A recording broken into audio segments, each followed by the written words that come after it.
और आइए जल्दी से एक बार फिर से गुजरात की 6 तस्वीरें आपको दिखा देते हैं कि वहां पर तूफान की वजह से हालात किस तरीके के बने हुए हैं। ये देखिए 6 तस्वीरें आपके पास। यहां पर इन तमाम आप इलाकों में देखेंगे तबाही के निशान आपको नजर आ रहे हैं। कई इलाके हैं गुजरात के जो पूरी तरीके से प्रभावित हैं। 1.5 लाख से अधिक लोगों को सुरक्षित स्थानों पर शिफ्ट किया गया है। अब तक एनडीआरएफ और एसडीआरएफ की 54 टीमें तकरीबन वहां पर तैनात की गई हैं, जो रेस्क्यू ऑपरेशन में लगातार बनी हुई हैं। गुजरात में चक्रवात की वजह से कई लोगों की मौत की खबर आई है, लेकिन अभी तक पुष्टि नहीं हुई है। कई लोग जख्मी भी बताए जा रहे हैं। मवेशी भी इसमें चपेट में आए हैं, उनकी जान भी खतरे में है। 3 से 4 मीटर ऊंची लहरें उठ रही हैं, जैसा कि आप देख भी सकते हैं। तूफान के असर से गुजरात में आज भी बारिश की आशंका है। कई घंटे जो है वो काफी भारी बताए जा रहे हैं गुजरात के लिए। तूफान तौकते की रफ्तार 190 किलोमीटर प्रति घंटा थी, जो थोड़ी सी कमजोर पड़ी है। आइए अब जल्दी से मेहमानों का रुख कर लेते हैं और सर मैं आपके पास आ रही हूं। डॉक्टर सत्येंद्र जी, ये गुजरात के तट से टकराया है तूफान, अभी बताया जा रहा है कि थोड़ा सा कमजोर पड़ा है। सर क्या स्थिति रहने वाली है आगे, कुछ बताइए सर। देखिए, अब इसका लैंडफॉल हो चुका है और इसकी जो आई बॉल जिसको हम बोलते हैं, जो गहराई होती है, वो भी गुजर चुकी है। तो ऐसी हालात में अब तो केवल जो पोस्ट डिजास्टर जो हम लोगों को रेस्क्यू ऑपरेशंस करने या रिलीफ ऑपरेशंस करने, उसी पर जोर देने की आवश्यकता है, क्योंकि तूफान अब कमजोर पड़ चुका है और अब इससे जो और अधिक नुकसान होने की संभावना नहीं है। लेकिन अभी जो लोग फंसे हुए हैं, जैसे कि बॉम्बे हाई के पास भी लोग फंसे हुए हैं, दूसरी जगह लोग फंसे हुए हैं, तो उनको रेस्क्यू करने की, उनको रिलीफ देने की आवश्यकता है। लेकिन फिर दोहराना चाहूंगा, इसे तूफान अभी कमजोर हो चुका है और अभी इसमें ज्यादा नुकसान की संभावना नहीं है। सर आगे चिंता की तो कोई बात नहीं है, क्योंकि अलर्ट भी जारी किया गया है। गुजरात में अगले जो कई घंटे हैं वो बहुत चैलेंजिंग रहने वाले हैं। हाँ, इसमें जो है बेसिकली जो मेन हो सकता है वो बारिश की संभावना है। बारिश आ सकती है, तेज बारिश रहेगी, जिससे कि बाढ़ वगैरह की संभावना या जो निचले इलाके हैं वहाँ पे पानी भरने की संभावनाएं हो सकती हैं। तो उस पर भी हमको ध्यान देने की आवश्यकता है। लेकिन जो तूफान की गति है वो उससे ज्यादा नुकसान अभी नहीं होगा। ठीक है, ये सर आपने राहत की बात बताई है कि अब क्योंकि कमजोर पड़ गया है तो आगे नुकसान की संभावना कम ही दिखाई दे रही है। मैं लौट रही हूँ सर, और हमारे साथ पूर्व डीआईजी एनडीआरएफ भी जुड़े हुए हैं। नवीन भटनागर जी, मैं आपके पास आ रही हूँ सर। हम देख रहे हैं कि जब भी हर साल कोई ना कोई तूफान आता है तबाही मचाकर चला जाता है। ऐसे में सेना की जिम्मेदारी बहुत बढ़ जाती है, बहुत चैलेंजिंग हालात। किस तरीके से देख रहे हैं यार, किस तरीके से ऑपरेशन को अंजाम दिया जाता है, कैसी तैयारियां हैं, और अभी जो तस्वीर रेस्क्यू ऑपरेशन की आपको दिखाई दे रही है वो कैसी है? ऑलरेडी 2005 से मीट आउट कर रहे हैं इस टाइप की चैलेंजेस, तो हमारे लिए तो कोई नई बात नहीं है। लेकिन हर बार जो भी तूफान आता है उसमें एक नयापन आता है, और कई बार वो स्पीड कम होती है, कई बार स्पीड बढ़ जाती है। कई बार जब लैंडफॉल होता है तब सबसे ज्यादा तबाही आती है, और उसके लिए हमें हमेशा तैयार रहना चाहिए। बल्कि हमने तैयारियां की हुई हैं, लोगों को एजुकेट भी किया हुआ है पहले से। ये स्टेट ड्रिल है, स्टेट गवर्नमेंट भी बराबर कोस्टल एरिया में रहने वाले लोगों को ट्रेनिंग देती रहती है, जिसके चलते आपका डैमेज बहुत कम होता है। अदरवाइज पहले डैमेज बहुत होता था, लेकिन जब से डैमेज कम हुआ है, जब से उनको लोगों को ट्रेनिंग दी गई है, लोगों को एडिक्वेट इक्विपमेंट्स दिए गए हैं, टाइम रहते उनको वहां से शिफ्टिंग कर दिया जाता है। इसके अलावा शेल्टर मैनेजमेंट बहुत अच्छा है कोस्टल एरिया के रहने वाले लोगों का। बाकी जो नेचर है, नेचर को तो हम चेंज नहीं कर सकते। नेचर डिपेंड करता है, अलग अलग टाइप का इसका इंटेंसिटी होती है, और उसको अलग अलग टाइप की इंटेंसिटी को अलग अलग टाइप का चैलेंज होता है, और उसको वैसा ही हमें मीट आउट करना होता है। तो इससे घबराने की बिल्कुल जरूरत नहीं है। हम लोग बिल्कुल तैयार हैं, एडिक्वेट ट्रेंड है, पब्लिक को बहुत ट्रेंड किया हुआ है, इसलिए पब्लिक को भी पैनिक होने की जरूरत नहीं है। बहुत अच्छा अरेंजमेंट किया हुआ है स्टेट गवर्नमेंट ने, एनडीआरएफ ने और सेंट्रल गवर्नमेंट ने। बराबर कंट्रोल रूम दिल्ली हेडक्वार्टर से और कंट्रोल रूम से, सेंट्रल कंट्रोल रूम से बराबर निगाह रखी हुई है, और हर एक्टिविटी के ऊपर 24/7 लगातार इस पे मॉनिटर किया जा रहा है, और जैसी जब जरूरत होती है उसी टाइम एडिक्वेट सहायता पहुंचा दी जाती है। और बाकी मैं समझता हूँ बिल्कुल घबराने की जरूरत नहीं है। कंट्रोल रहिए, शांत रहिए, ये कंट्रोल रहेगा, कोई ज्यादा नुकसान नहीं कर पाएगा। जी। तो नवीन सर बता रहे हैं कि सब अंडर कंट्रोल है, लेकिन सर सोल्जर्स को न्यूज़ 24 सलाम करता है कि इन चैलेंजिंग हालात में मसीहा बनकर वो हर बार आते हैं और कई जिंदगियों को बचा लेते हैं। और आप सर देख भी रहे हैं जिस तरीके की तस्वीरें सामने निकल कर आ रही हैं। सत्येंद्र सर, बड़ा नुकसान हो सकता था सर। महाराष्ट्र में 9 लोगों की, जिन लोगों की जान गई है वो बहुत दुखद है, लेकिन जिस तरीके से लहरें उठी इस तूफान की सर, बहुत डरा दिया था। बहुत बड़ा नुकसान जान का हो सकता था सर, लेकिन उतना नहीं हुआ जितना सोचा था, लेकिन माल का बहुत नुकसान हुआ है। नहीं, देखिए, सबसे जो अहम, जैसा कि भटनागर साहब ने ये बताया, हम लोगों ने काफी तरक्की की है साइक्लोन मिटिगेशन में, साइक्लोन मैनेजमेंट में।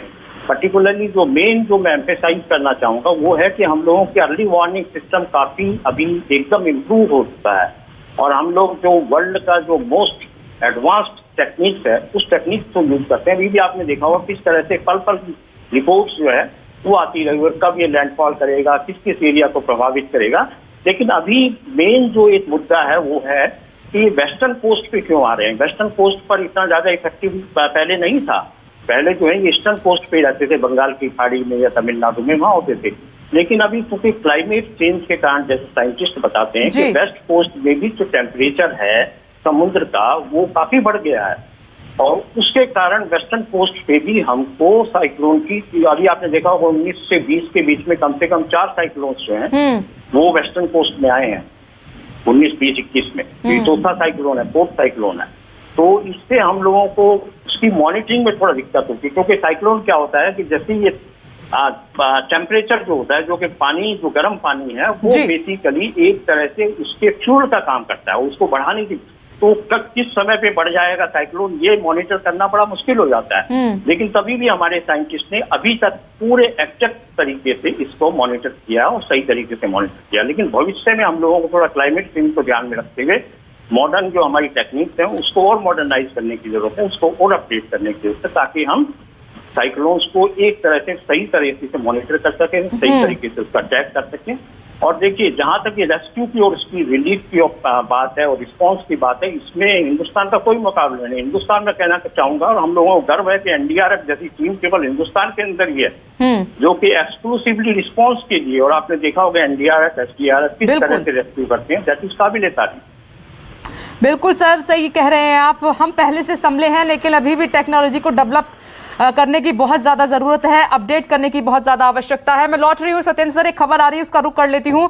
गुजरात में तूफान से 1 की मौत की खबर आ रही है, 3 लोगों के घायल होने की भी खबर है। देखिए, हम बता रहे थे कि आशंका जताई जा रही है कि लोगों की जान खतरे में है, कई जख्मी हुए हैं, तो अभी पुष्टि हो गई है 1 मौत की। भूपेंद्र 1 की मौत की खबर है, 3 लोग जख्मी हुए हैं, और क्या अपडेट इस पर?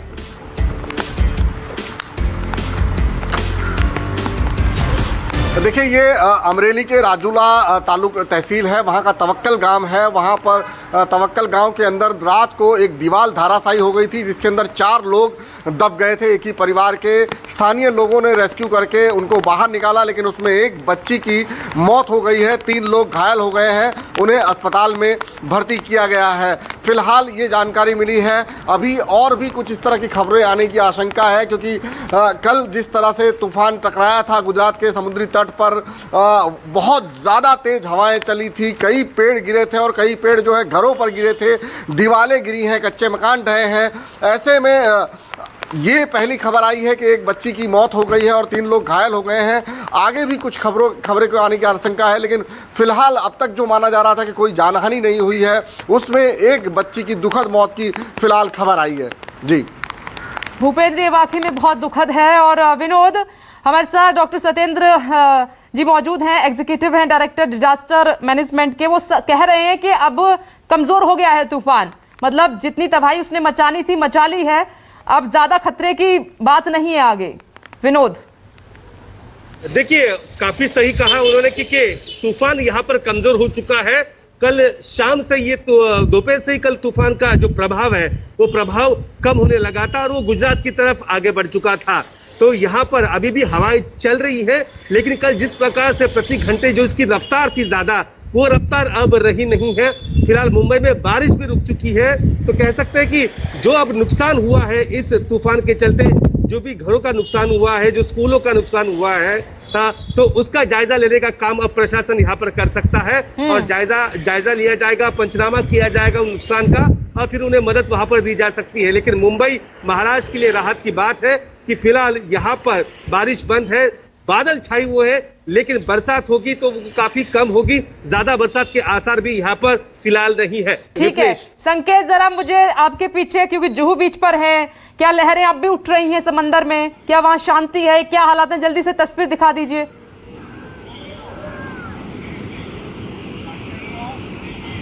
बिल्कुल विपनेश, मैं आपको तस्वीरें दिखाते हुए जानकारी देना चाहूंगा। मैं जुहू बीच पे इस वक्त मौजूद हूं और अपने कैमरामैन को कहूंगा कि वो कुछ तस्वीरें आपको दिखा पाएं कि अभी भी आप देखिए ऊंची ऊंची लहरें यहां पर उठ रही हैं, क्योंकि जो प्रभाव है तूफान का वो हल्का अभी भी देखा जा रहा है और बताया जा रहा है कि 3 बजे के बाद हाई टाइड भी आएगी लगभग 4 मीटर की। ऐसे में उस वक्त प्रशासन का कहना है कि अगर बरसात होती है तो फिर जलभराव की समस्या हो सकती है। यही वजह है कि जो लोग हैं उनको एहतियातन जो समुद्री तट है उनसे दूर रहने के लिए कहा गया है। साथ ही साथ आपको बताऊं कि जितने भी बीचेस हैं मुंबई में और मुंबई के आसपास, वहां पर लाइफ गार्ड को तैनात किया गया है, मुंबई पुलिस के जवान तैनात हैं, बीएमसी के कर्मचारी तैनात हैं और सभी जो लोग यहां पर आ रहे हैं उनको समुद्री तटों से दूर रहने की सलाह दी जा रही है। लेकिन फिलहाल राहत की बात यही है कि मुंबई में बरसात थमी हुई है, हालांकि थोड़ी तेज हवाएं यहां पर चल रही हैं, लेकिन मौसम विभाग का कहना है कि आज उतना खतरा नहीं है। यही मुंबई में एक राहत की बात देखी जा रही, लेकिन जो तबाही का मंजर है वो अभी भी हम मुंबई के अलग अलग इलाकों में, चाहे पेड़ गिरने की घटनाएं हो या गाड़ियां जो क्षतिग्रस्त हुई उसकी घटनाएं हो, या महाराष्ट्र के अलग अलग हिस्सों में हम देख सकते हैं कि नुकसान भारी मात्रा में हुआ है। जी संकेत, आप तस्वीरें दिखा रहे हैं, समंदर अभी शांत नजर आ रहा है, लेकिन दोपहर तक हाई टाइड आने का वहां पर अंदेशा है। ये जानकारी संकेत वहां से दे रहे हैं। लेकिन यहाँ पर सत्येंद्र सर, ये क्यों आते हैं तूफान हर साल?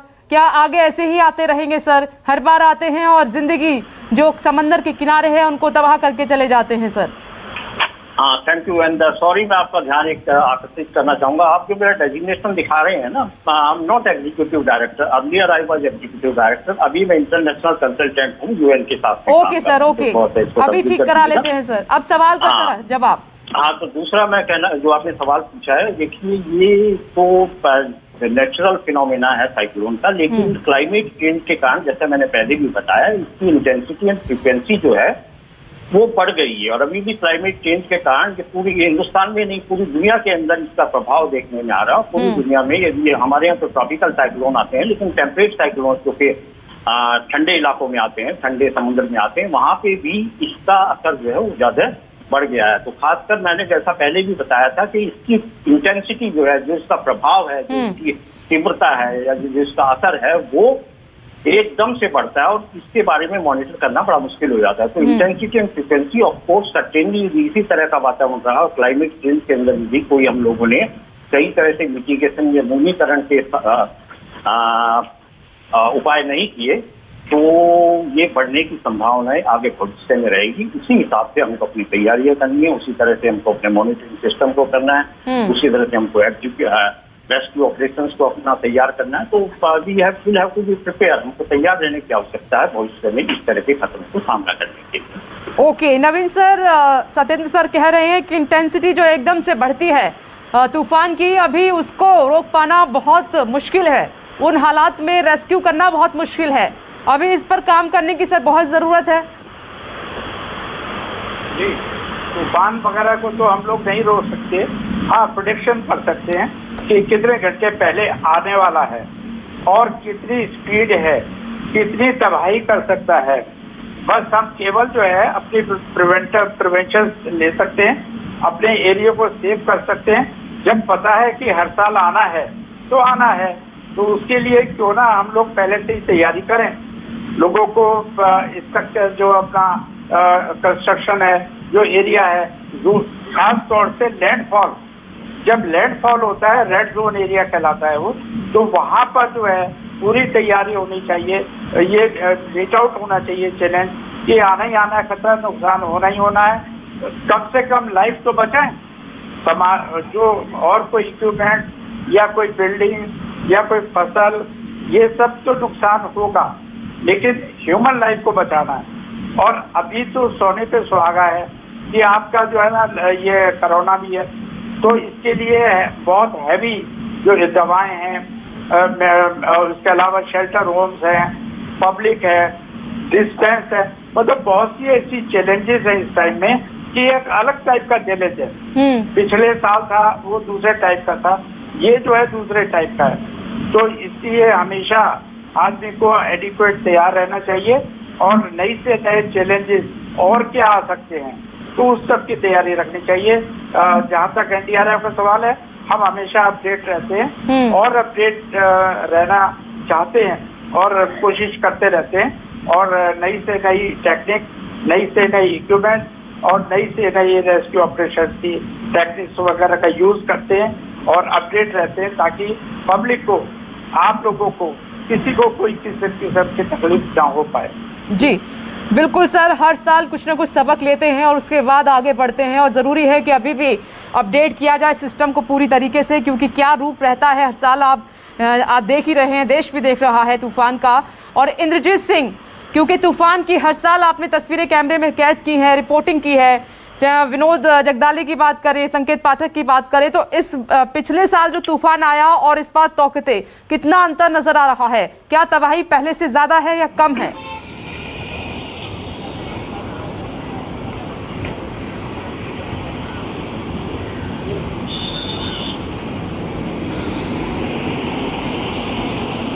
इंद्रजीत को आवाज नहीं जा रही है। विनोद, ये सवाल मेरा आपसे, अगर आपने सुना है तो। 2020 में जो निसर्ग नाम का जो चक्रवात आया था उससे काफी ज्यादा माल का नुकसान हुआ था, जान का भी नुकसान हुआ था। खास करके मैं आपको बताऊं, सबसे ज्यादा कहर बरपा था जो रायगढ़ और रत्नागिरी डिस्ट्रिक्ट में, वहां पर कहर बरपा था और वहां पर काफी ज्यादा नुकसान वहां पर हुआ था। राज्य सरकार ने भी नुकसान का जायजा लिया, मदद पहुंची, लेकिन अब तक वो लोग 1 साल हो गए फिर भी उठ के खड़े नहीं हुए।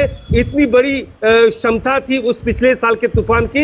इस बार की अगर बात करें, इस बार का जो चक्रवात है उससे ज्यादा खतरनाक पिछले साल का वो चक्रवात था और जिससे कई जगह पर ज्यादा नुकसान वहां पर देखा गया था। जी विपनेश। बिल्कुल, और यही सवाल मेरा संकेत आपसे भी है, क्योंकि हर बार तबाही की तस्वीरें आपने कैद की हैं। क्योंकि अभी डॉक्टर सत्येंद्र बता रहे हैं, इंटरनेशनल कंसल्टेंट हैं यूएन, वो कह रहे हैं कि कमजोर पड़ गया है तूफान, अभी आगे की चिंता करने की बात नहीं है, लेकिन संभलना होगा हमें। तो पिछले साल और अब में कितना अंतर आपको नजर आ रहा है? क्योंकि जहां आप खड़े हैं वहां से रिपोर्टिंग करना इतना आसान नहीं है, समंदर के किनारे।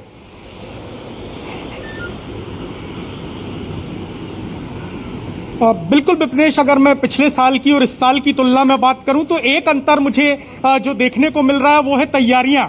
यानी कि प्रशासन ने इस बार तैयारियां पूरी की थी। अलग अलग जो शेल्टर होम है वो बनाए गए थे। करीब 12,500 जो लोग थे जो समुद्री किनारे पर रहते थे उनको शिफ्ट किया गया था।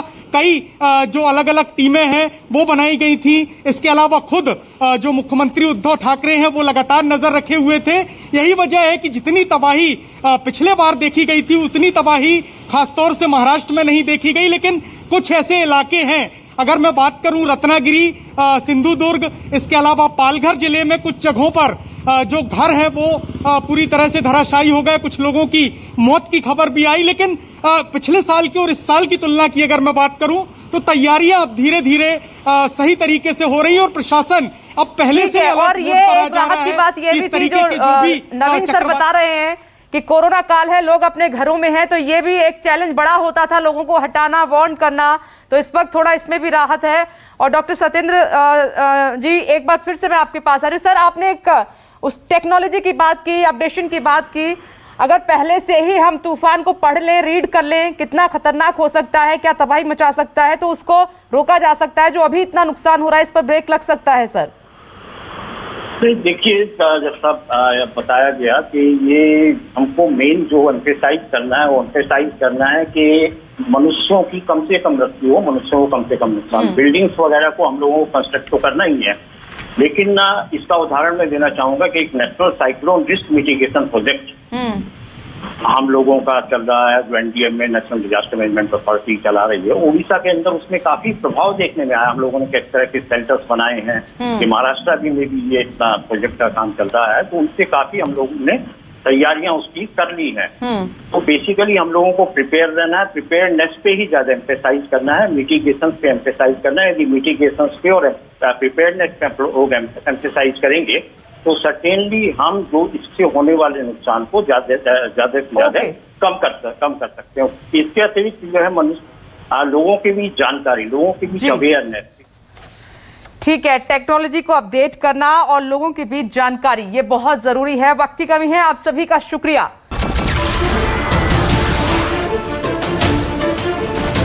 नमस्कार, मैं हूं मानक गुप्ता।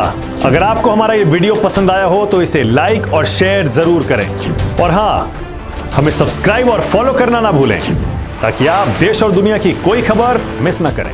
तो जुड़े रहिए हमारे साथ और देखते रहिए News 24।